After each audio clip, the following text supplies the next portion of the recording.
사도행전 2장 1절부터 4절까지만 오늘 읽겠습니다. 1절부터 4절. 사도행전 2장 1절부터 4절. 오순절 날이 이미 이름에 그들이 다 같이 한 곳에 모였더니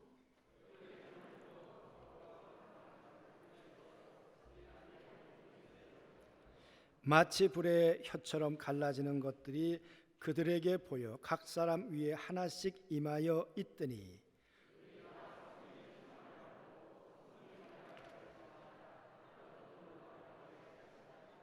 오늘 사도행전 2장 말씀을 같이 나누도록 하겠는데요. 우리 흔히 이런 얘기들 하잖아요. 칼국수에는 뭐가 없다? 칼이 없다. 황금 붕어빵에는 뭐가 없다? 황금이 없다. 만약 교회에 성령이 계시지 않다면 여러분, 그건 어떻게 되는 걸까요? 교회가 성령님이 계시지 않아도 교회는 존재할 수 있을까요? 그걸 교회라고 할 수 있을까? 오순절은 교회의 시작을 말하고 있는 절기라고 늘 말씀드렸습니다. 그리고 오늘 이 사도행전 2장은 2000년 전에 예수님이 이 땅에 오셨다가 이제 부활 승천하시고 그리고 다시 열흘 만에 성령으로 오신 사건, 그것을 기록해 주고 있는 것입니다. 여러분, 유대인들에게 오순절은 어떤 의미가 있을까요? 왜 그들은 오순절을 지키려고 했을까? 뿐만 아니라 그들이 지키는 절기는 그들에게 어떤 의미가 있을까? 여러분, 그분들은 세 가지 절기를 지켰습니다. 애굽에서 400여 년 동안 나라 없는 서름을 살았던, 노예의 삶을 살았던 그것으로부터 해방받은 날, 그 날을 잊지 않으려고 그들은 유월절을 지켰습니다. 유월절이 지켜지는 그때 초실절이라고 해서 가장 첫 번째 열매 보리를 하나님 앞에 드렸습니다. 그때로부터 7주간이 지나는 날 77절이라고 해서 그들은 오순절을 또 지키게 되었습니다. 그리고 그 후로 수장절, 모든 절기를 하나님이 주시는 이 뭡니까? 이 과실들을 저장하는 절기가 수장절이에요. 그 중간에 있는 것이 오순절인데 과연 그들은 오순절을 어떻게 지냈을까? 여러분, 어떻게 지냈을 것 같으세요? 오순절은 이렇게 그들은 생각했어요. 모세가 하나님으로부터 율법을 받은 날이 오순절이라고 생각했어요. 그러니 여러분, 그들에게 그날은 특별한 날이 되겠죠. 그날은 이스라엘 백성들과 하나님이 계약한 날, 결혼을 한 날이에요.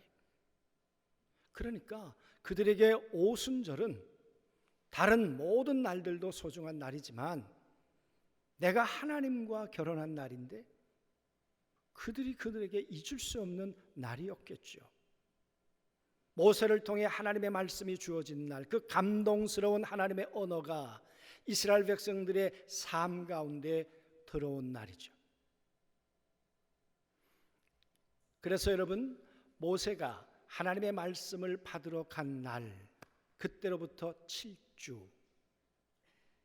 그래서 이 7주간을 그들은 오순절을 준비하며 그 시간들을 지내게 됩니다. 어떻게 지냈을까요, 여러분? 7주간. 결혼을 앞둔 신부인데 하나님과 이제 연합하기 위해서, 하나님과 결혼식이라는 계약을 하기 위해서 그들이 준비하는 7주간이라면 그들은 어떻게 지냈을까, 그 말이에요. 그들은 하나님께서 이 성문, 돌판에 새겨주신 그 성문법도 있지만 그들에게는 미슈나, 그래가지고 구전으로 전해주었던 말씀도 있어요.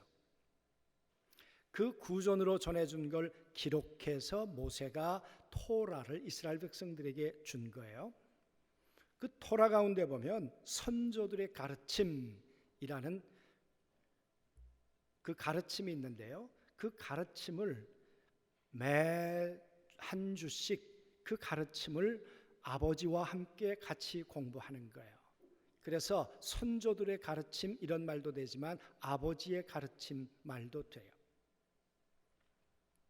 그래서 여러분, 그들은 7주간 하나님께서 모세를 통해서 주셨던 그 말씀들을 매주 공부하고 그리고 그 말씀을 배우면서 7주간을 지내서 오순절을 맞이해요. 그러니까 그냥 세월을 시간을 보내는 게 아니에요. 신부로 준비하며 그들은 7주간을 보내는 것이에요. 오늘 여기 마가다락방에 모여있는 120명은 어떻게 지냈을까요? 많은 사람들, 그러니까 유월절 그리고 오순절에 모이는 사람들 얼마나 됐을까? 요세푸스라는 역사학자에 의하면 양이 몇 마리 죽었느냐, 그게 거기 모인 숫자예요. 그러니까 10명당 한 마리 양이 죽어요. 근데 약 25만 마리 이상이 죽었다. 근데 어느 학자는 그건 좀 과장됐다 그래요. 그걸 조금 우리가 디스카운트 하더라도 약 한 200만 정도가 모였다. 작은 숫자가 아닙니다. 그리고 그들은 안식일에 가기에 알맞은 거리 약 1km 정도 주변에 그들이 기거하고 있다가 그리고는 안식일이 되면 성전으로 모여들겠죠. 오늘 우리가 사도행전 1장에서도 보면 이 120명의 제자들이 그들이 뭐라고 얘기했습니까? 안식일에 가기에 알맞은 거리라.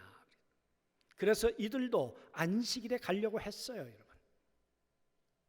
그러면 이들은 유대인이니까 나름대로 그렇게 준비해야 된다는 생각을 하고 살았겠죠. 몸에 배어 있었겠죠. 그런데 왜 그들은 성전으로 가지 않았을까? 왜 그들은 마가다락방에 모여 있었을까? 안 가도 되는 걸까? 여러분, 200만이라고 하는 그 무수히 많은 사람들이 지나가는 발자국 소리를 들었을 거예요. 아마 대단한 소리였을 거예요. 그런 소리를 들으면서 야, 우린 뭐지? 우린 여기 다락방에 지금 이러고 쭈그리고 있어도 되는 거야?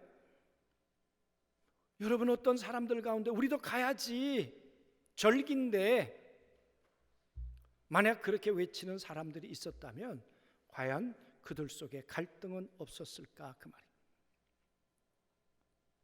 혹시 유대인들로부터 버림받는 것은 아닐까, 그런 두려움이 있을 수도 있겠죠.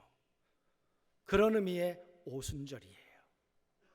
오순절 날이 이미 이름에란 말은, 이미 일렀단 말은 이들이 준비가 다 되고 있었단 말이에요. 그리고 아침이었을 가능성도 있다 그래요. 오순절 날이 됐어요. 아침이 왔어요. 그동안에 7주간 그렇게 준비했던 사람들은 전부 다 성전을 향해 가요. 성전을 향해 그냥 갑니까?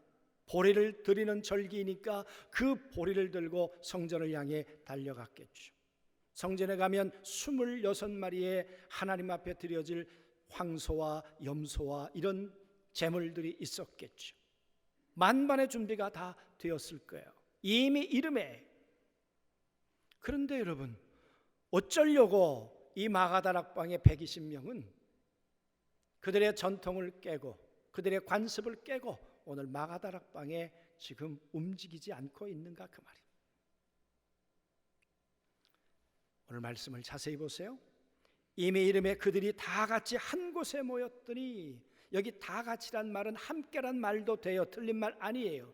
그러나 이 함께란 말은 120명이 갈등하거나 120명이 갈라지거나 그런 것이 아니라 한 뜻과 한 마음이 되어서 한 곳에, 어떤 사람은 예루살렘으로 가자 말자 한 것이 아니라 아니, 우리는 여기에 있어야 돼. 그러면서 여러분 120명이 오늘 이곳에 있었다는 이야기. 무엇이 이들을 마가다락방에 있게 했을까? 또 다른 안식일을, 또 다른 오순절을 그들로 하여금 지키도록 했을까? 그 말이죠. 생각해 보세요. 예수님이 부활하셨어요. 그리고 40일 동안 제자들과 함께 계셨어요. 그 40일 동안 함께 계시는 동안에 이 제자들은 예수님에 대해서 무슨 생각을 했을까? 무슨 확인을 했을까? 십자가에 죽으면 끝이라고 생각했는데, 우리 예수님 살아나셨구나. 그게 여러분 평범한 사건이었겠습니까? 아니야. 성경대로 오셨고 성경대로 죽으셨고 성경대로 살아나셨어. 그리고 40일 동안 부활의 몸을 확인하면서 이 제자들 마음속엔 예수, 이분이 달리 보이기 시작한 거예요.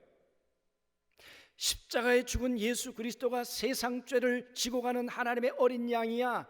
6월절에 그렇게 많은 20만 마리의 양이 죽어도 우리의 죄를 해결할 수 없는데, 하나님의 아들이신 예수, 이분이 십자가의 피 흘림으로 우리의 죄가 넘어가는 거야. 우리의 저주가 넘어가는 거야. 그래서 여러분, 많은 유대인들은 그들의 율법의 전통을 따라 예루살렘 성전을 향해 갔지만, 오늘 120명은 예수 그리스도 앞에 지금 머물러 있는 것이에요.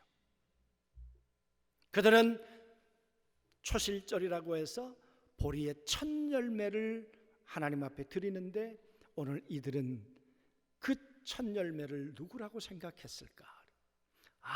부활의 첫 열매가 예수 그리스도시구나.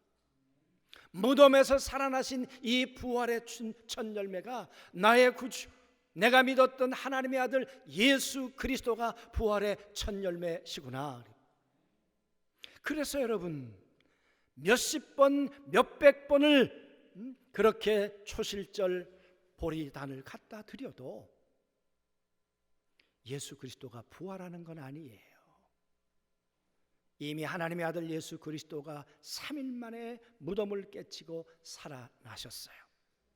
그러니까 이미 예수님은 부활하셨기 때문에 이제 초실절 보리단을, 첫 단을 가지고 하나님의 성전으로 가는 것이 아니라, 이제는 부활하신 예수 그리스도에게 이제는 앞에 나와야 된다, 그 말이에요. 여러분, 이 제자들이 예수가 보이기 시작했어요. 예수님이 보여지기 시작했어요. 그러더니 40일 동안 그 갈등하는 제자들을 또 어루만져 주시고, 또 믿음 없는 그들을 믿게 해 주셨어요. 그리고는 그들이 보는 데서 하늘로 올리어 가시면서 약속하신 성령님을 기다려라. 내가 다시 말씀대로 오겠느니라. 내가 보혜사 성령으로 오면 내가 너희를 고아와 같이 버려두지 않을 것이고, 나는 너희와 함께 살 것이다. 나는 너희의 아비가 될 것이고, 나는 너희를 도울 것이고 함께 할 것이다. 반드시 내가 성령으로 올 거다. 육체로 내가 너와 살면서 너희들의 약함과 너희들의 위기와 너희들의 두려움의 순간에 내가 너희를 도왔던 것처럼, 이제는 내가 성령으로 와서 내가 너희를 도울 거야. 너희와 함께 할 거야. 여러분, 이제는 그 약속의 말씀이 믿어진 사람들 120명이 오늘 마가다락방에 있었던 거예요. 그러니까 그들의 뿌리는 예수 그리스도예요. 그들의 뿌리는 유대인의 전통이 아니라 그들의 뿌리는 하나님의 아들 예수, 십자가에 죽고 부활하시고 그리고 하늘로 올라가신 분 예수, 그 예수 그리스도가 믿음의 뿌리가 되어서 깊이 내려지고 있었어요. 그래서 그들은 바람에 흔들리지 않았어요. 사람들의 말에 흔들리지 않았어요. 200만이 몰려갔지만 그들은 흔들리지 않았어요. 사랑하는 성도 여러분, 오늘 그 사람들 120명이 마가다락방에 모여 있는 거예요.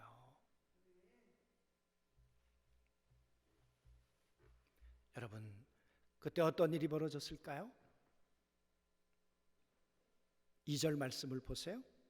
호련히 하늘로부터 급하고 강한 바람 같은, 호련이란 말은 갑자기란 말이, 갑자기 하늘로부터 땅으로부터 쏟은 게 아니에요. 예수 그리스도가 하늘이 찢어지고 성령이 임하셨던 것처럼 오늘 제자들 가운데 하늘이 열리고 하늘로부터 성령께서 오늘 내려오시는데 급하고 바람 같은 소리가 있었다 그래. 급하고 강한, 이 강한이란 말은 강력한 파워를 가진, 이 급했단 말은 돌진해 왔다 그 말이. 이 120명을 향해 돌진해 들어왔어요. 강한 능력이, 힘이, 권능이. 그리고는 그 소리가 들렸어요. 하나님의 권능이 임했다는 이 사실이 그들은 소리로 들으면서 오감으로는 느끼기 시작했어요. 뭔가 사건이 일어났어요. 여러분 한번 생각해 보시죠. 120명이 그 순간 어떤 마음이었을까? 하나님의 말씀을 믿고 예수 그리스도의 말씀을 믿고 마가다락방에 있었는데 이제는 말씀대로 성령이 그들 가운데 임했어요. 3절에도 보니까 불의 혀같이 갈라져서 각 사람에게 임하니라 그래요. 120여 명이 모여 있는데 한 사람도 예외 없이 한 사람 한 사람에게 각 사람에게 성령께서 임하면서 하나님의 거룩한 성령의 충만함을 120명의 제자들이 받게 되었어요. 살아계신 하나님께서 그분이 말씀하시더니 말씀대로 부활하시더니 말씀대로 승천하시더니 말씀대로 다시 우리 가운데 성령으로 오셨구나. 여러분 무슨 말이 감동이에요? 많은 말들 가운데 감동하는 말만 있나요? 나에게 상처 주는 말, 나에게 실망을 주는 말, 나를 서글프게 하는 말들도 얼마나 많아요. 여러분 어떤 말이 여러분 감동의 말이에요?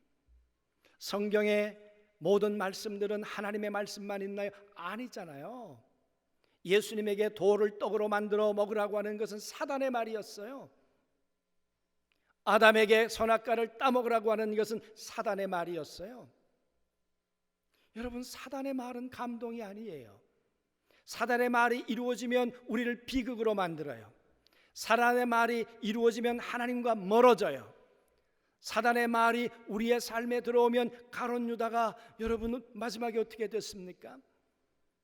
요한복음 13장 이전에 가룟 유다의 마음속에 이미 사단이 예수를 팔 생각을 넣으니라.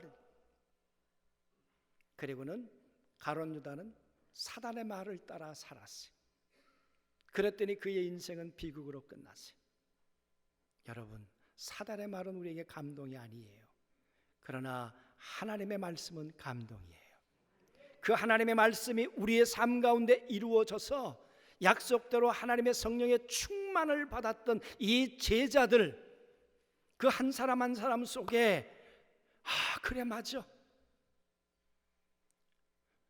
여러분 그 하나님의 말씀의 성취를 경험했던 그 사람들 속에 하나의 공통점이 있다면 하나님의 말씀은 감동이야. 하나님의 말씀에 하나님의 언어는 살아있어. 여러분 200만이나 되는 그 무수히 많은 사람들이 예루살렘의 성전에 있었지만 왜 성령님은 그곳에 가지 않으셨는가? 그 말이에요. 가실 수가 없었죠. 그들은 종교를 붙들고 지금 하나님을 섬기고 아직 메시아가 오지 않았다고 얘기를 해요.